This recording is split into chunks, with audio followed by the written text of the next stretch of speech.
There are three types of dark personalities, and most men have no idea which one is in charge of them. This lack of knowledge is not harmless. That's why they are used, thrown away, and forgotten. But the few who can look in the mirror and see the darkness for what it is are the ones who win. People who stop pretending to be good and learn to control the shadow that really drives them have power. If you don't know which one controls your instincts, feelings, and goals, then your fate is already set. And the saddest part is that most men think they're strong, but they're really just addicted to being admired.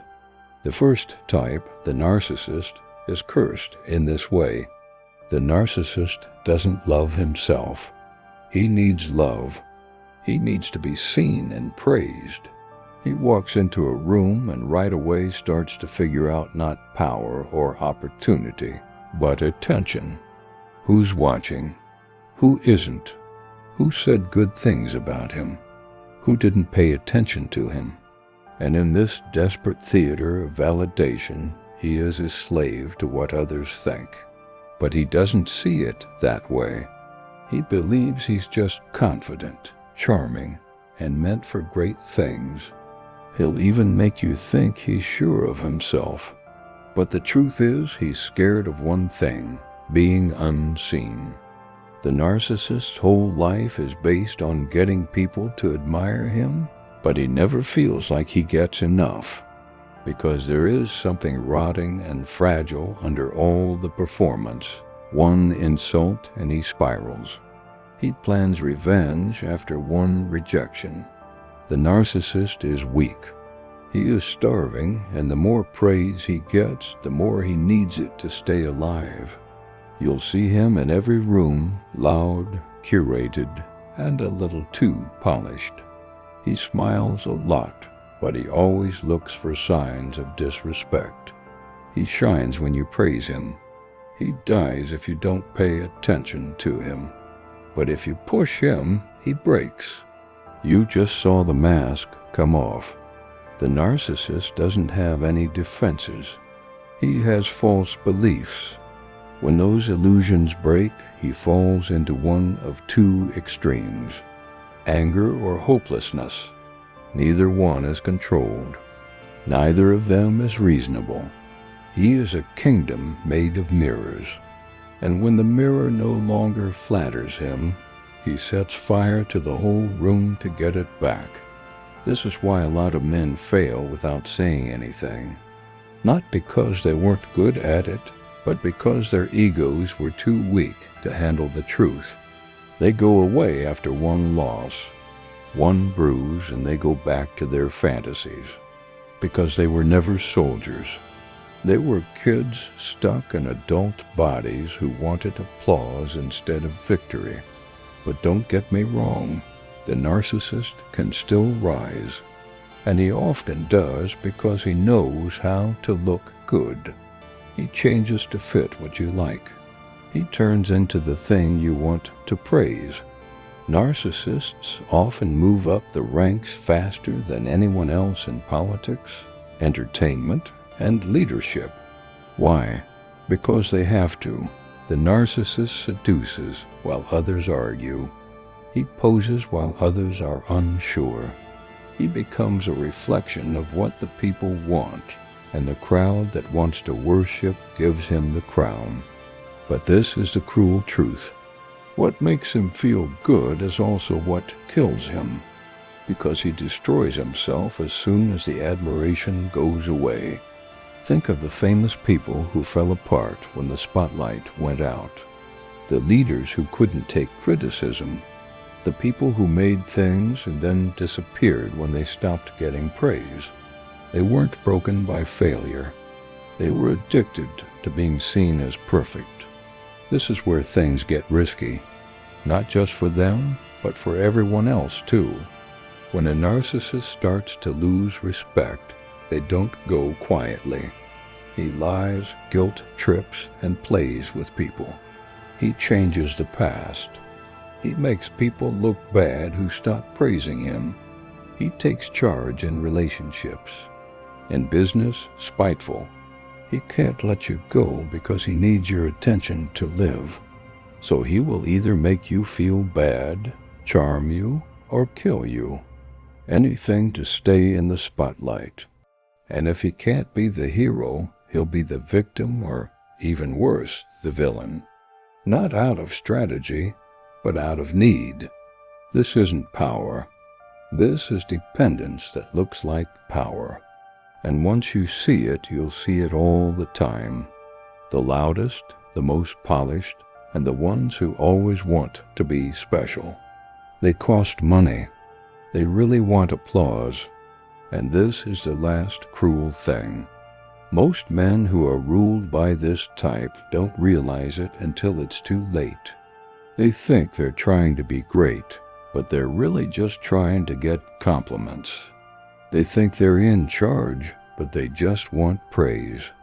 And while they're making a fake self for the world to admire, their real self is slowly falling apart, unnoticed, unloved, and eventually forgotten because they've spent their whole life trying to be someone else's perfect person. They never stopped and asked themselves, "Who am I?" when no one was looking. They can't stop thinking about this question. And if they ever stop long enough to deal with it, it breaks them. The truth is that the narcissist doesn't want power.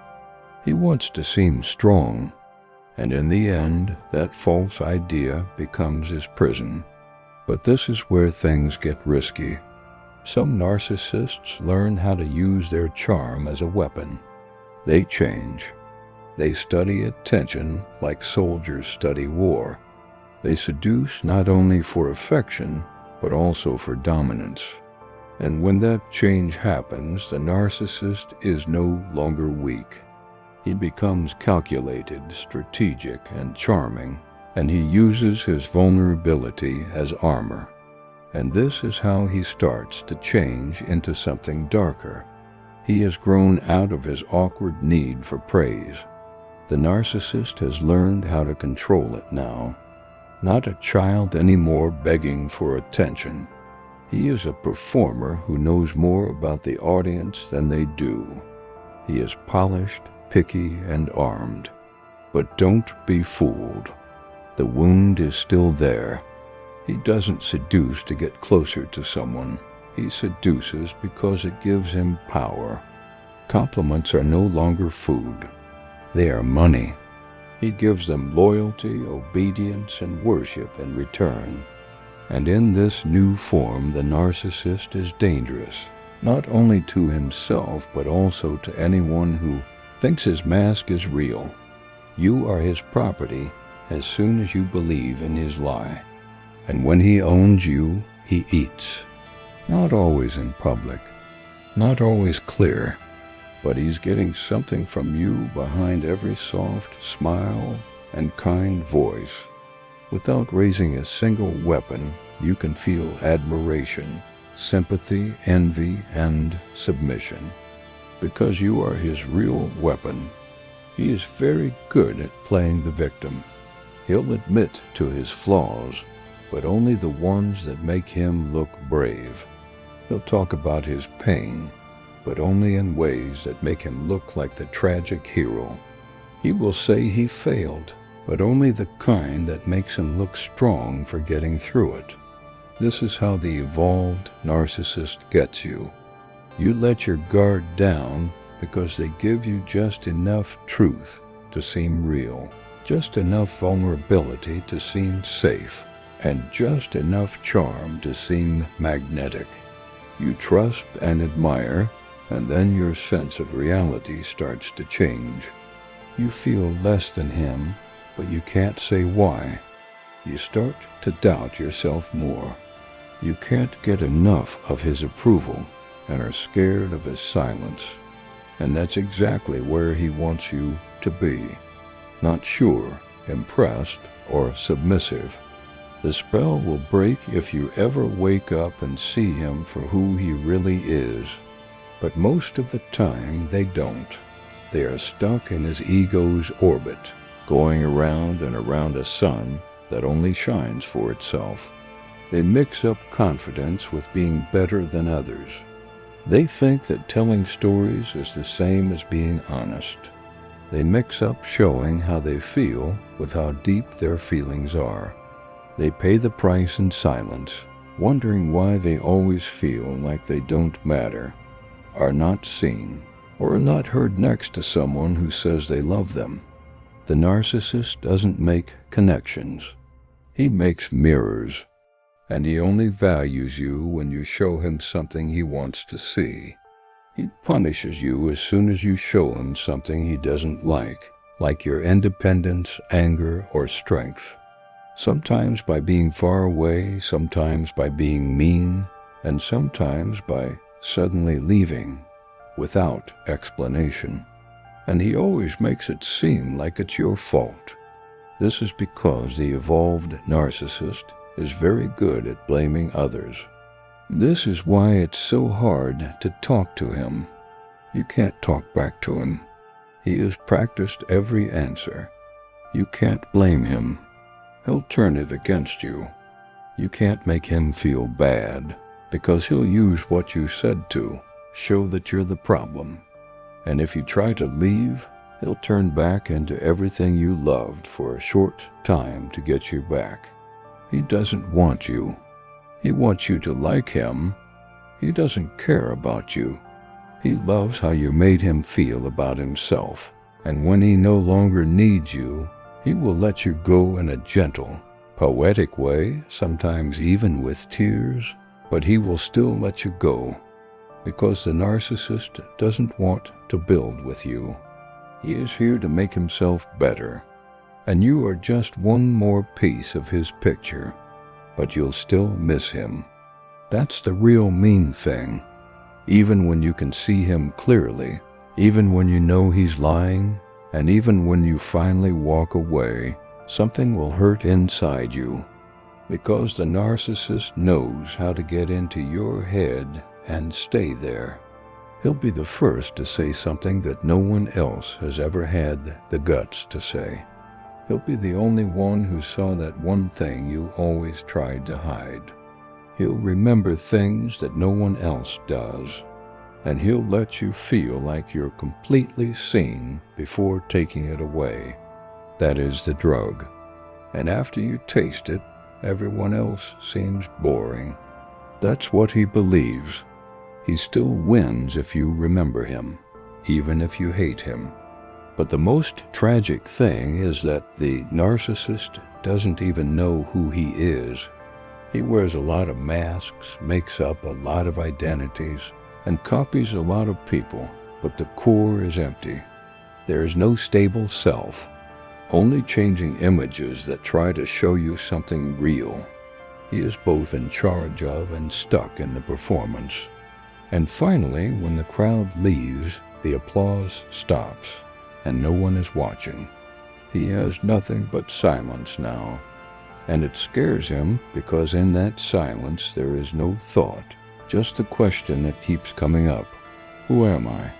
If no one is watching and he doesn't know what to say. So he starts performing again in front of a new audience, on a new stage, and in front of a new mirror.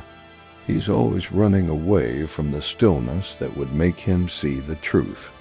Now you have to ask yourself if this type lives in you. Are your goals really yours, or are they just there to get you praise? Do you do things for yourself or for the person you want others to like? Do you want to grow or just look like you're growing?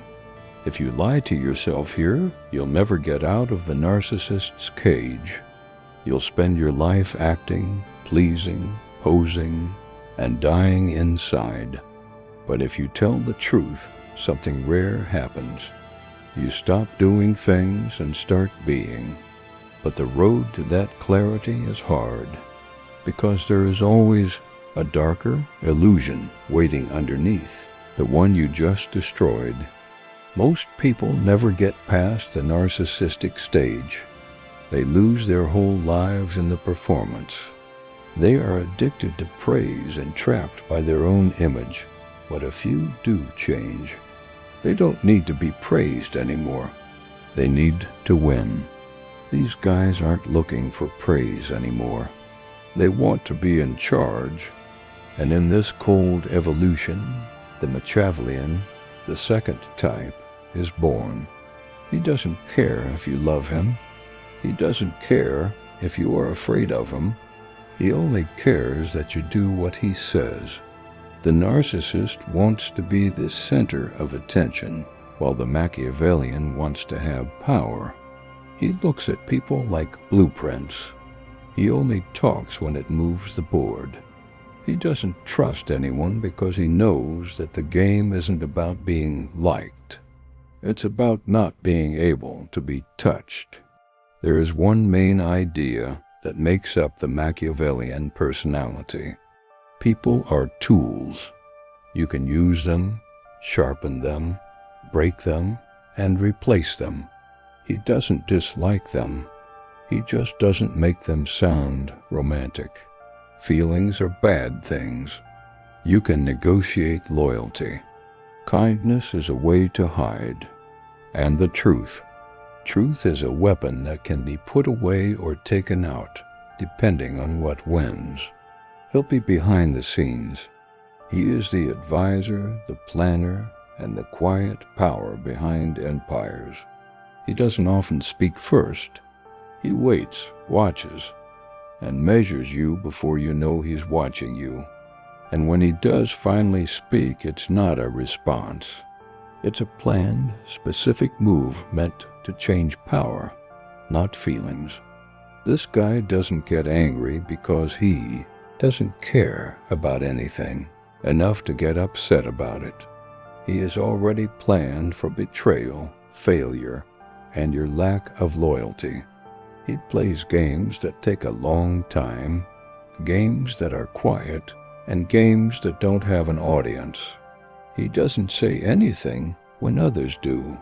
He lets other people talk and writes down everything they say. He lets other people brag while he collects information. And by the time you figure out how dangerous he is, he already owns half the board. That's what the Machiavellian advantage is. You don't see anything until it's too late. The Machiavellian knows this truth, unlike the narcissist who wants attention. Being seen makes you vulnerable, and the man who isn't seen is the one who lives. When you're with him, you'll feel it. A strange coldness, but not mean. He can make people laugh, joke, and even charm them. But something is missing. He never lets anyone know who he is. His compliments never show that he likes someone. His anger never shows weakness. His stories never give away his plans. You think you've made a connection when you leave the conversation, but you haven't. He showed you a side of himself that he wanted you to see while learning everything he could about you. That's the secret. The Machiavellian is always getting more powerful. Not brute force, not charm, but position. And when he has enough, he doesn't fight. He catches. You are outsmarted, outmaneuvered, and trapped, and you never saw it coming. What makes the Machiavellian different from the naive manipulator is this: self-control. He doesn't act on a whim. He doesn't use violence when lying will work. He won't burn bridges unless the fire clears the way. There is a time for every betrayal. There are conditions for every alliance. There is a lot of meaning behind every word. This isn't a mess. It's exactness, and that's what scares him. He isn't mean. He gets things done quickly. He'll do it with style if hurting you move the board. If helping you makes him loyal, he'll do it with honesty. Because he isn't on a side, you'll never know what side of him you're on. He's not playing by the rules at all, watching everyone else run around while he thinks about what move will end the game. But even this kind is not safe from danger. The Machiavellian may be able to control others, but he is always in danger because he thinks he is the smartest person in the room. Even if you have a plan, being arrogant is still being arrogant. And once he starts to think his traps are foolproof, once he thinks his mind is better than everyone else's, he falls. Because once a plan is made public, it becomes a target. And the strongest power is always the one you keep to yourself. This is what makes the Machiavellian a paradox. He can't show his hand if he wants to win. But if he plays for too long, too cold, or too high up, he forgets what the game was for. And in that separation, his empire is falling apart from the inside. The question now is not if you know someone like this. It's about whether you're becoming him. Have you started to see people as tools instead of people? Do you listen more than you talk? Do you feel calm, detached, and surgical, even when things are going wrong? And most importantly, do you like it? You might feel stronger, smarter, and even unstoppable if you're changing from a narcissist to a Machiavellian. But be careful. This kind has to pay a lot. No connection, no peace, no real alliance, just survival and advantage. There's no going back to innocence after you've chosen that path. Only the next level of darkness. He doesn't believe in you. He doesn't trust anyone. And that's what keeps him on his toes. The Machiavellian wakes up and starts playing the game right away, even before he checks his phone or talks. Every day is a battlefield, but not of violence. It's of positioning. People are afraid of him without him yelling. He just needs to know what you want. The Machiavellian has perfected this because the man who knows what you want controls your choices. He looks at the people around him like a scientist. He learns their weaknesses, their hunger and their guilt, not to help them, but to use them. His relationships are plans. His favors are traps. His silence is a plan. And when it's time to hit, he doesn't yell. He pulls on one thread, and the whole thing falls apart. This guy knows something that most guys will never know. Love is not as strong as control. Intimidation doesn't last as long as influence. The narcissist needs to be loved. The brute needs to be obeyed. And the Machiavellian just needs to be obeyed without question. That's what makes him a threat. You will think that you came up with the idea to submit. You chose to trust him, so you will. But every word he said, every compliment he gave, and every story he told was planned out to make you do what he wanted, not to make you like him. He doesn't have to change your mind. He just needs to make it so that resistance feels tiring and agreement feels natural. And when you realize you've been led, you'll be stuck in the web. But this isn't about small tricks. The Machiavellian doesn't play with people's feelings. He wants more than just attention or revenge. He wants to be in charge of the whole board, not just one piece. That's why he often gets up. A cold strategist is always behind the throne in business, politics, and war. He figures out not only people, but also systems. He finds the weakest part of the structure and puts pressure on it. He doesn't need a throne to be in charge. He just needs the king to owe him something. And that's what makes it genius. Some people go after power directly, but he gets it indirectly through debts, secrets, and silence. He doesn't fight to be in charge. He makes the person in charge of the room ask him what to do next. But this is the curse of this kind. Nobody really knows him, and that isolation, no matter how strong, becomes a prison in itself. Because when everyone around you is a pawn, you can never really be close to anyone. You start to doubt loyalty, even when it's real. You expect betrayal, even when it's not going to happen. You get addicted to outsmarting everyone, and start to worry that someone else will do it to you. So you never get to relax. You never trust. You never stop looking. There is still tension in victory. Planning happens even when things are calm. The Machiavellian has mixed up mastery and meaning. He knows how to play the game, but he doesn't know why he plays it. This is where the dark change starts. Some Machiavellians get tired of pretending, acting, and waiting. And because they are so tired, they stop using strategy altogether. Instead of calculation, chaos rises in its place. Being cold turns into being mean. Accuracy leads to destruction. The manipulator turns into the destroyer, because even the Machiavellian gets tired of pulling strings after a while. He wants to feel something real, but he can't really connect with anyone right now. Instead, he looks for excitement, risk, pain, and power for the sake of power.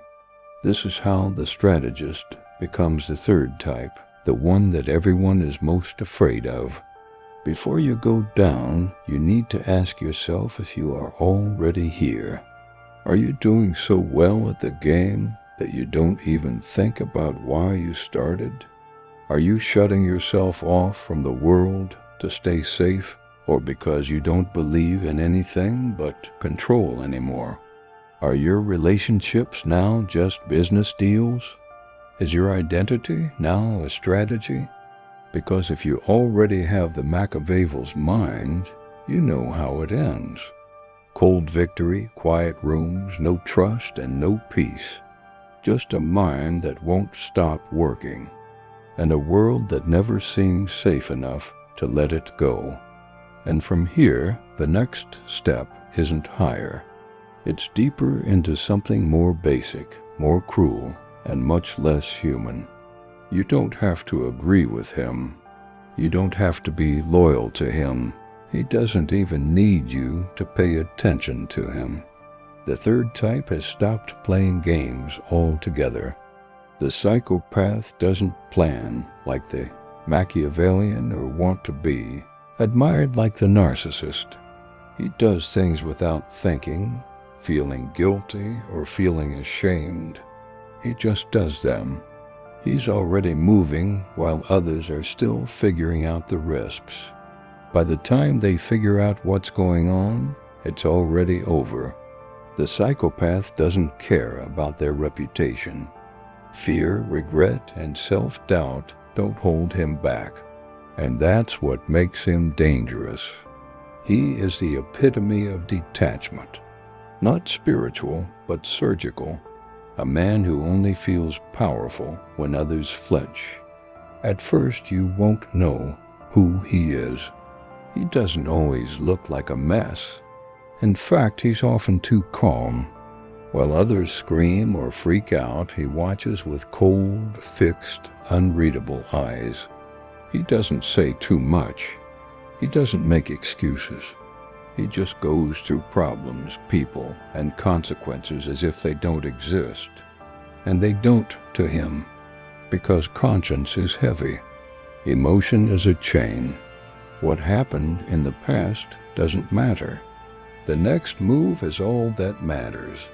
That's why he can lie without feeling bad and hurt without feeling bad.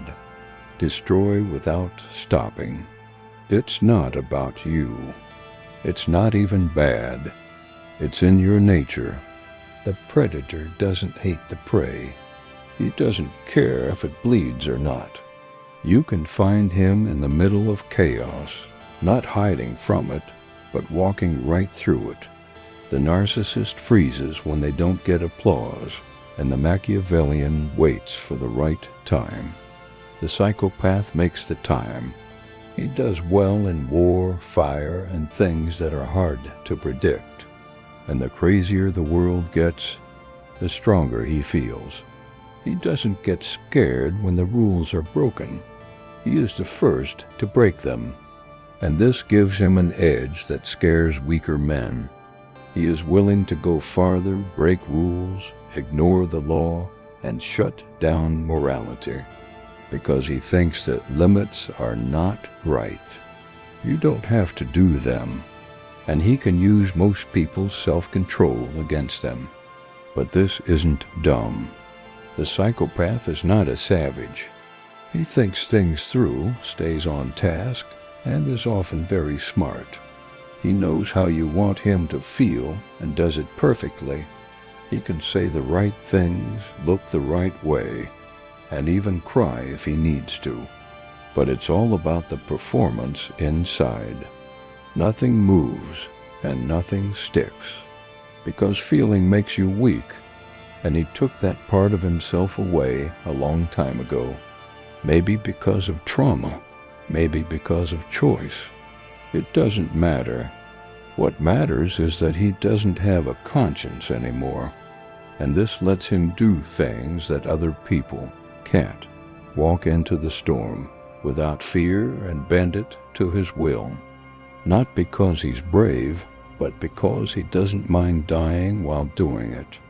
This is why the psychopath often becomes the ruler when empires fall. When the old rules don't keep the weak safe anymore. When institutions fail. He gets up when fear spreads like wildfire, because everyone else is too scared of what might happen. But he isn't. He takes while others talk.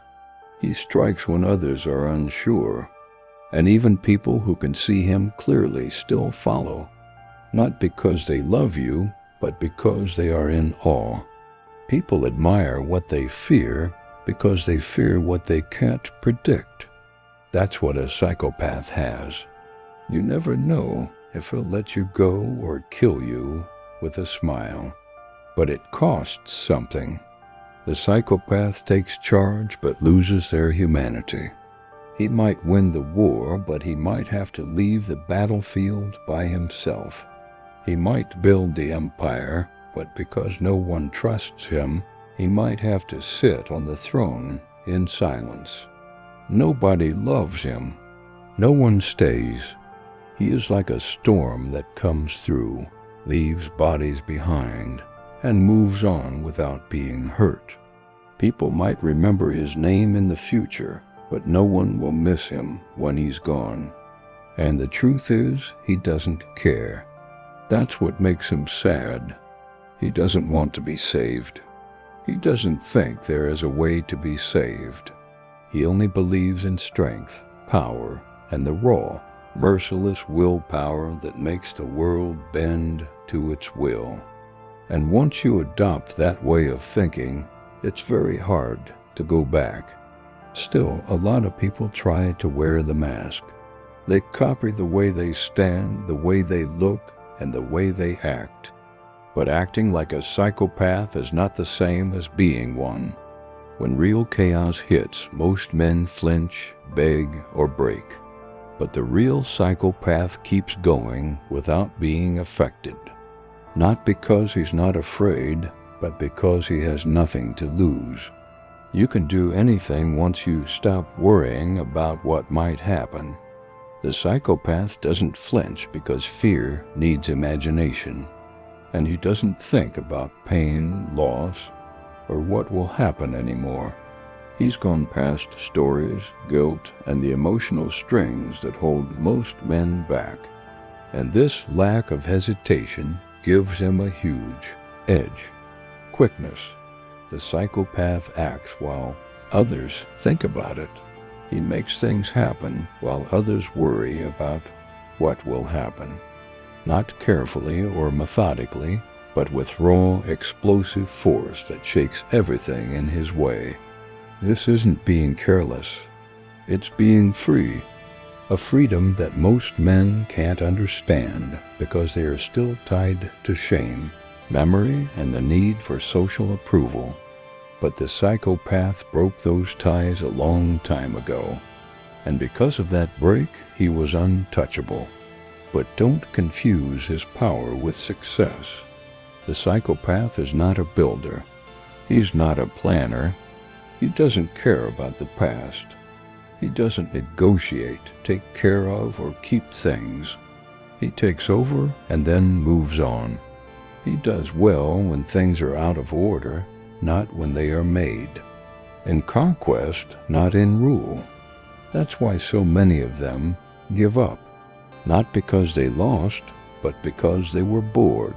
The thrill goes away when there are no more enemies to break, lines to cross, or chaos to feed on.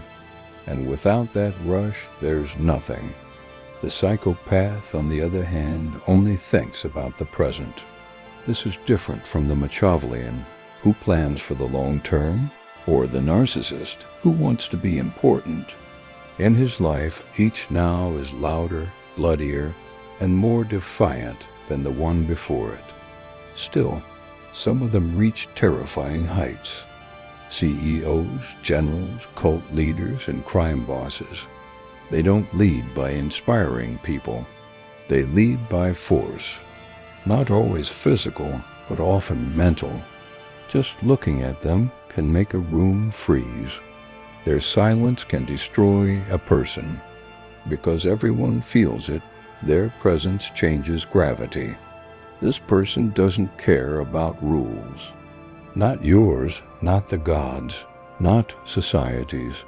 And in a world where everyone believes the same things, morality, empathy, and consequence, the person who steps outside of those lies has unimaginable power, the ability to do whatever you want, make decisions without feeling bad about them, and destroy things without thinking. That is where the psychopath lives, cold, complete, and without God. But this is where the delusion of jealousy starts. A lot of weak men look up to this type. They think that being strong means being feared. They must feel nothing to be free, that they need to be ruthless to win. But they don't know how much it costs. The psychopath doesn't want to go this way. He is this way. He doesn't have anything to offer.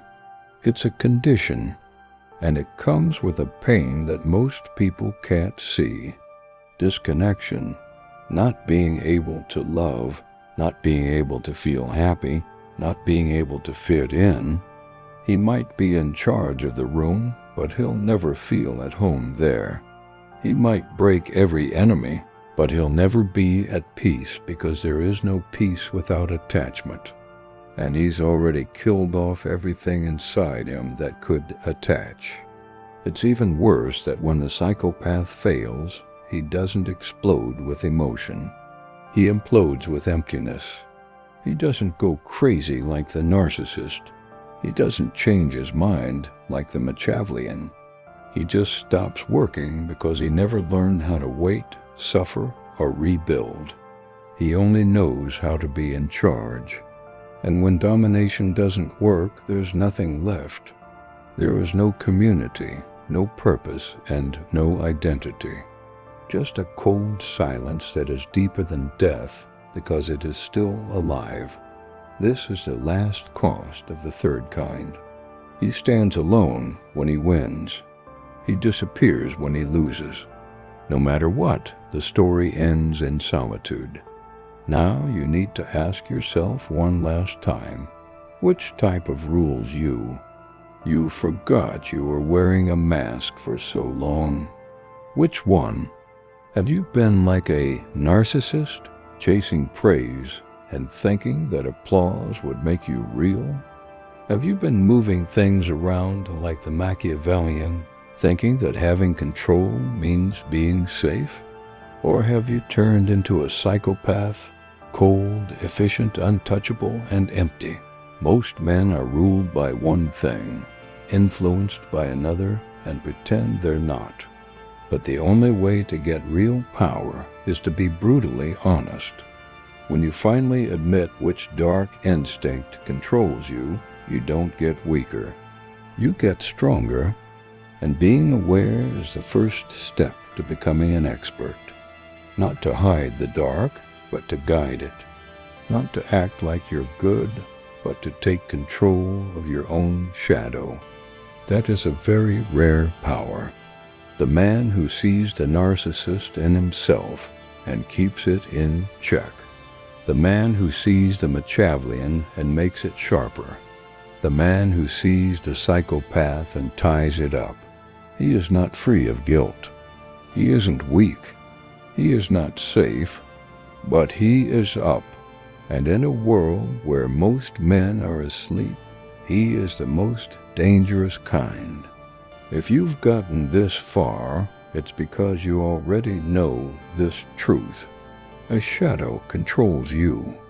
You might not want to admit it, but one of these types of people, narcissist, Machiavellian, or psychopath, already whispers in your head, shapes your choices, and decides your fate.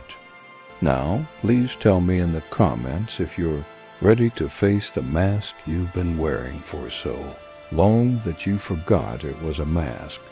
Are you willing to learn how to control the darkness that rules you instead of letting it take over? If this message made sense to you and touched you, write, "I master my shadow" in the comments. Let's see how many people here are really ready to turn awareness into power. And don't forget to keep watching the next video. It's very important, much more than you think.